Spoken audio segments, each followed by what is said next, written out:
Computer tourism पर आपका स्वागत है। बिहार के डीजीपी यानी पुलिस महानिदेशक आर.एस. भट्टी के केंद्रीय प्रतिनियुक्ति पर जाने की बात इन दिनों बहुत जोरों से राजनीतिक गलियारे में चर्चा का विषय बना हुआ है। बताया जा रहा है कि 1990 बैच के आईपीएस अधिकारी आर.एस. भट्टी अपनी सेवा केंद्र सरकार में देना चाहते हैं। चर्चा है, सूत्र बताते हैं कि इस संबंध में केंद्र सरकार की ओर से बिहार सरकार से एनओसी की शायद संभवतः मांग की गई है। जो सूत्र बताते हैं उसके अनुसार अगले सप्ताह एनओसी बिहार सरकार की ओर से केंद्र सरकार को दे दी जाने की संभावना है। वैसे आर.एस. भट्टी का कार्यकाल डीजीपी दिसंबर 2024 में 2 साल पूरा होने जा रहा है। आर.एस. भट्टी बिहार में सिटी एसपी के रूप में पटना में रहे और फिर वे सिवान में चुनाव के समय डीआईजी रहते बजाते एसएसपी के रूप में चुनाव संपन्न कराया था। बिहार में जिला में कार्य करने का अनुभव आर.एस. भट्टी को नहीं रहा।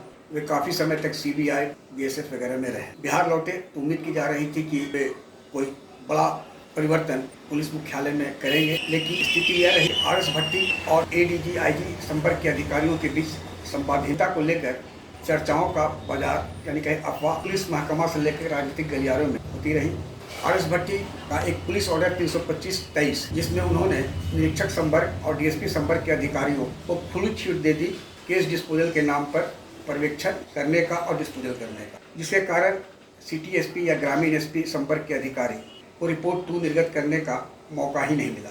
यानी एक दरोगा पर नियंत्रण रखने के लिए पुलिस महकमे में inspector, DSP, ASP, SP, senior SP, DIG, IG, ADG और डीजी हुआ करते हैं। लेकिन अब जो पुलिस ऑर्डर है 325/23 उसके बाद थानों में पदस्थापित एसएचओ सब इंस्पेक्टर की चांदी हो गई है। यानी एक तरह से दरोगा राज बहाल हो गया है। वही हाल डीएसपी संपर्क के अधिकारियों के लिए है। यानी पर्यवेक्षण उद्योग पूरा फल फूल रहा है। कोई मामला अगर एसएसपी पास गया तो जांच के लिए सिटी एसपी या एएसपी ग्रामीण को या ग्रामीण एसपी को दे दिया जाता है। तब सच्चाई सामने आती है तो पीड़ितों को न्याय मिलता है।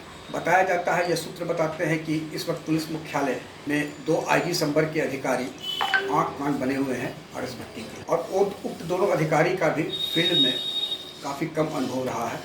और मुख्यमंत्री के समक्ष जब कुछ दिन पूर्व जब समीक्षा बैठक हुई तो आंकड़ों के हिसाब से बता दिया गया कि बिहार में क्राइम ग्राफ काफ़ी कम हुआ है। लेकिन पूर्णिया में दिन दहाड़े तनिष्क ज्वेलरी शॉप लूट लिया गया करोड़ रुपये का, गया में सिविल कोर्ट में गोलीबारी हुई, बंदी और पुलिसकर्मी घायल हुआ, दिन दहाड़े 15 लाख की डकैती हो गई। गया में ही बता रहे हैं, सरघाटी एसडीओ आवास के समक्ष सीएसपी संचालक गोलीबारी कर उन्हें लूट लिया गया। उपलब्धि के नाम पर क्या है, यह तो आए दिन पुलिस बताते रहती है। जदयू के वरिष्ठ नेता चाहे वो लालजी प्रसाद हो या बीटीएमसी सदस्य अरविंद कुमार सिंह की पत्नी के साथ दिन दहाड़े और सरेआम सोने का चैन की स्नैचिंग हुई हो।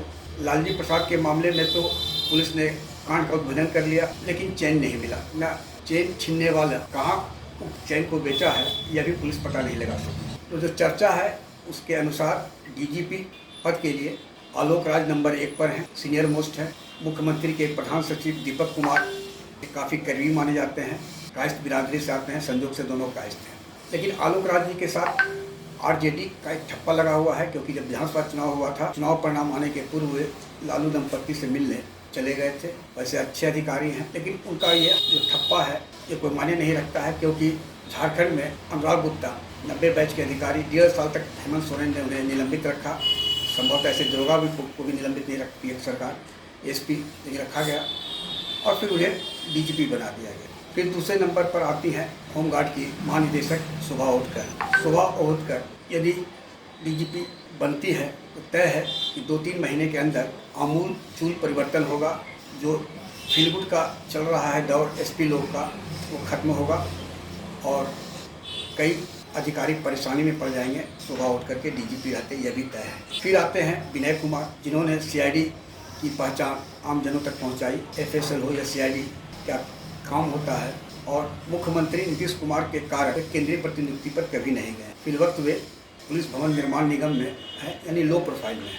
अब यदि दीपक कुमार की चली तो आलोक राज का बनना डीजी तय है। वैसे सितंबर महीने में ब्रजेश मल्होत्रा चीफ सेक्रेटरी के पद से रिटायर होंगे, तो वहाँ पर चैतन्य प्रसाद के अगले सीएस के रूप में होने की संभावना है। चैतन्य प्रसाद इस संजोग से कायस्थ जाति से हैं।